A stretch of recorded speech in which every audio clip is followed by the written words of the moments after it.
Hello प्रिय विद्यार्थियों, कक्षा प्लस की डिजिटल प्लेटफॉर्म पे आपका स्वागत है।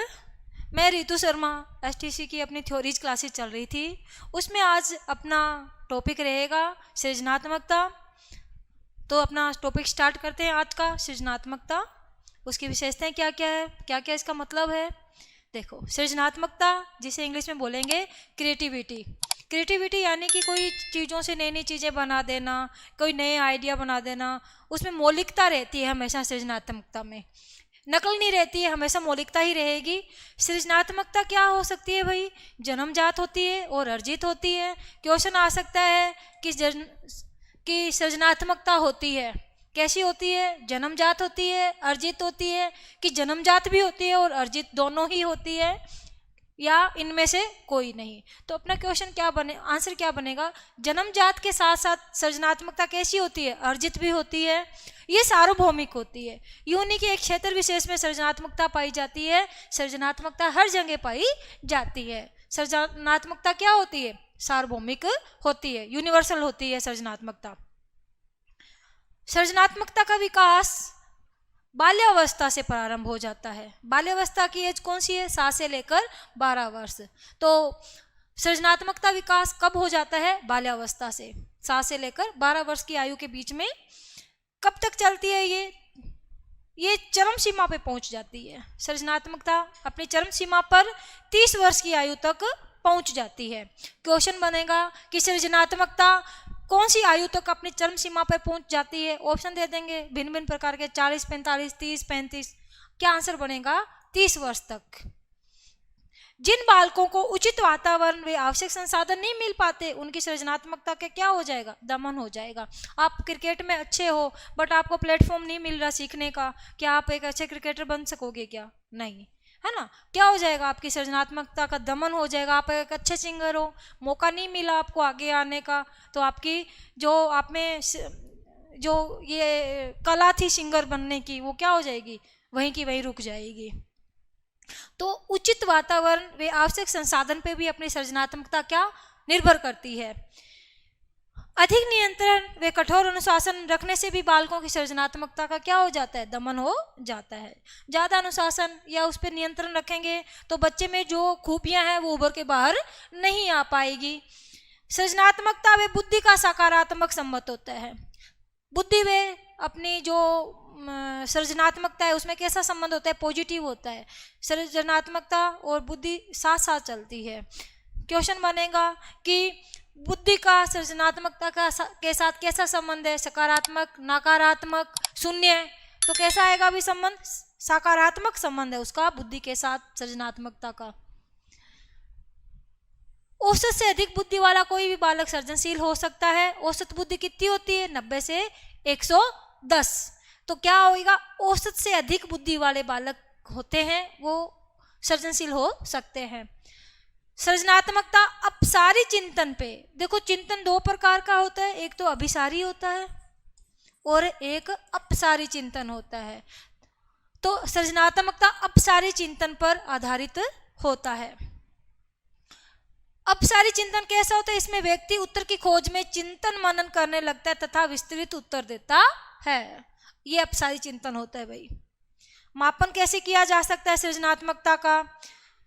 क्वेश्चन बन गया। देखो, सृजनात्मकता को मापने का प्रमुख प्रयास किसने किया? सबसे पहले आपको 4 भिन्न भिन्न प्रकार के उत्तर दे देंगे, पर उसमें ऑप्शन दे देंगे और एक ऑप्शन में होगा गिलफर्ड। तो सबसे पहले किसने प्रयोग किया, किसने प्रयास किया था सृजनात्मकता को मापने का?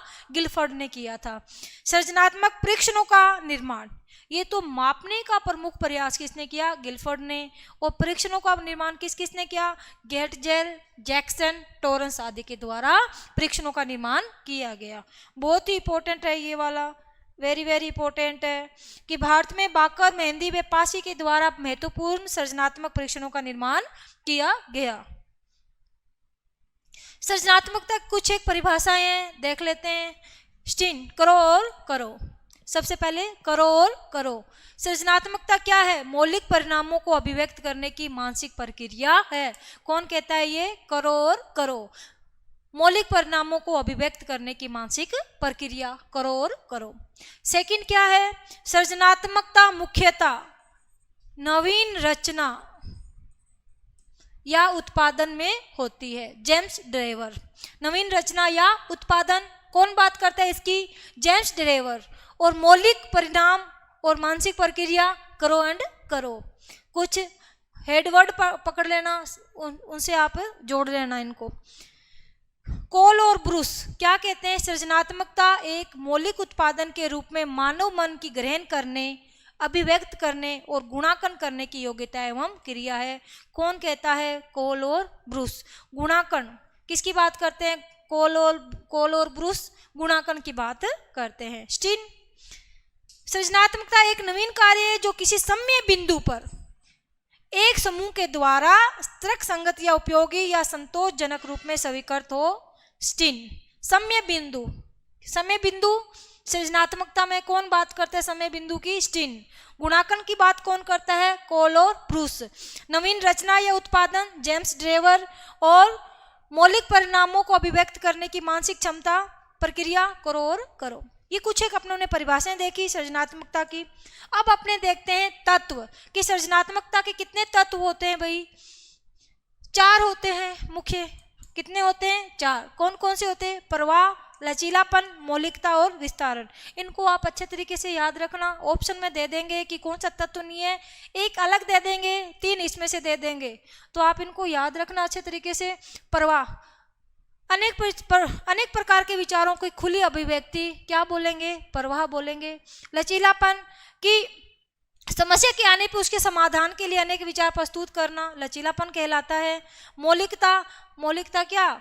नवीनता से संबंधित है। जब व्यक्ति समस्या समाधान के लिए अन्य लोगों से विचार विमर्श करता है तो जो व्यक्ति भिन्न भिन्न उत्तर प्रस्तुत करता है उसे क्या कहते हैं? मौलिकता कहते हैं।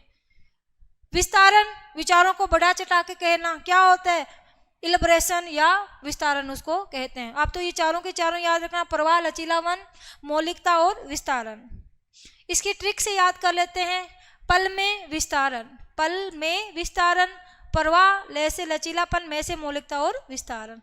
सृजनात्मकता की विशेषताएं देख लेते हैं कि सृजनात्मकता में क्या क्या विशेषताएं पाई जाती है। देखो, पहला है सृजनात्मकता में व्यक्ति अपसारी चिंतन करता है। ठीक है, अर्थात वह एक समस्या के कई तरीके से चिंतन करके समस्या खोजता है, समस्या का समाधान निकालता है। सृजनात्मकता क्या रहती है? क्रिया लक्ष्योन्मुखी रहती है।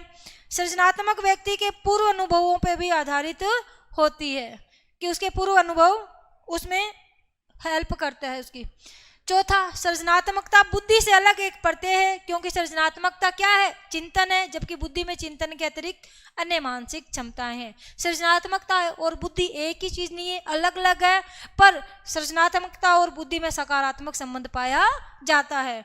कंफ्यूज मत होना, क्वेश्चन ये आ जाए कि सृजनात्मकता ही क्या है? बुद्धि है। नहीं, बुद्धि अलग है और सृजनात्मकता क्या है? अलग है, पर उनमें संबंध कैसा पाया जाता है? सकारात्मक संबंध पाया जाता है। बालकों में सृजनात्मकता बढ़ाने के लिए क्या क्या उपाय करेंगे?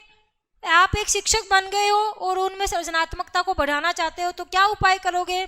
बच्चों को कोई भी प्रोजेक्ट कार्य करने के लिए उत्साहित करेंगे कि वो आप उनको दे दो कि वो बना देंगे, आरओ प्लांट बना देंगे या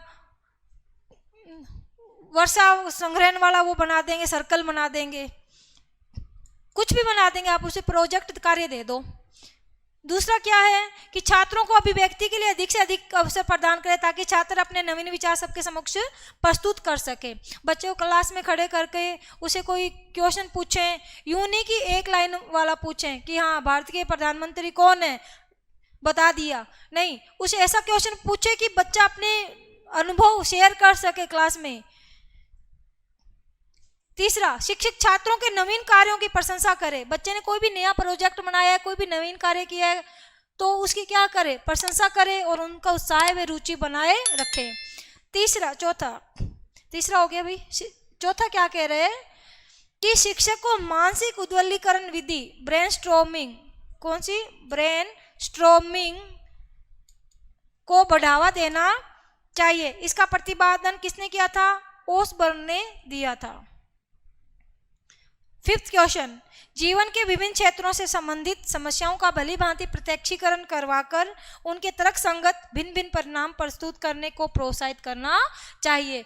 ये कुछ एक अपने उपाय अपना के बच्चों में सृजनात्मकता को बढ़ा सकते हैं एज ए शिक्षक के रूप में। छठा, अपना उदाहरण एवं आदर्श प्रस्तुत करके एक शिक्षक खुद को एक मॉडल के रूप में बच्चों के सामने प्रस्तुत करके भी सृजनशीलता को बढ़ावा दे सकता है। छात्रों में अपना मूल्यांकन स्वयं करने की प्रवृत्ति का विकास करके कि उसमें क्या अच्छा है क्या बुरा है, स्वस्थ आदतों का विकास करके क्या समय पर उठना चाहिए, बड़ों को नमस्कार करना चाहिए, साफ सफाई का विशेष रूप से ध्यान रखना चाहिए, कुछ एक अच्छी आदतों का विकास करके बच्चों में सृजनात्मकता को बढ़ावा दिया जा सकता है। विभिन्न उत्तर देने की स्वतंत्रता देकर, यूँ नहीं है कि बच्चा क्वेश्चन पुट कर रहा है और अपने उसे चुप करवा के बिठा रहे हैं, नहीं, अपने भी उससे प्रश्न पूछें, बच्चा भी अपने से प्रश्न पूछे, क्लास क्या रहेगी, संजीव रहेगी उससे और सृजनात्मकता बढ़ेगी। क्या इसका इंपॉर्टेंस क्या है अभी बच्चों के लिए, सृजनात्मकता का क्या कुछ महत्व है उनके जीवन में? बालकों को संतोष व आनंद की प्राप्ति होती है, इससे समायोजन की क्षमता का विकास होता है, सफलता प्राप्ति में ये सहायक होता है सृजनात्मकता। व्यवहारिक जीवन में भी खूब ये सहायता करता है, जीवन के उद्देश्यों की प्राप्ति में ये सहायक है। सृजनात्मकता का मापन, कि सृजनात्मकता का मापन करने का सबसे पहले प्रयास किसने किया था? गिलफोर्ड ने किया था। और परीक्षण मापन की विधियां किस किसने दी थी? जैसे कि अपनों ने पीछे पढ़ा था, टोरेंस का नाम आया था। तो टोरेंस का सृजनात्मक परीक्षण, यह परीक्षण पूर्व प्राथमिक कक्षा से लेकर माध्यमिक कक्षाओं के बालकों की सृजनशीलता के मापन हेतु प्रस्तुत होता है। तो टोरेंस का सृजनात्मक परीक्षण कौन कौन सी क्लासों के लिए होता है? पूर्व प्राथमिक से लेकर माध्यमिक कक्षाओं तक के विद्यार्थियों के लिए उपयोगी रहता है। शाब्दिक व अशाब्दिक क्रियाओं द्वारा सृजनशीलता का मापन, इसमें बच्चों की मौलिकता, प्रभावशीलता, लोच तथा विस्तारण शक्तियों का मापन किया जाता है। जैसे आया था ना पहले, पल में विस्तारण, इन चारों को क्या किया जाता है? मापन किया जाता है। किससे? शाब्दिक व अशाब्दिक क्रियाओं द्वारा। ठीक है, इसमें निम्न परीक्षण शामिल कर सकते हैं कि मान लो अधूरी आकृतियां दे दो और बच्चों को कि आप इसे क्या करो, पूरी करो। इससे भी बच्चे की सृजनशीलता का क्या होता है? मापन होता है कि बच्चा कितना सृजनशील है। चित्र निर्माण करना, कोई टॉपिक दे दो कि हाँ बतख का चित्र बनाओ, ठीक है, तो वो बच्चा कितना सृजनशील है पता लग जाएगा। पूछो एवं अनुमान लगाओ, बच्चे से कोई पहेली पूछ लो तो उसका जवाब वो कैसे कुछ देता है, इससे भी अपने अनुमान लगा सकते हैं कि सृजनशीलता कितनी कुछ उस बच्चे में है।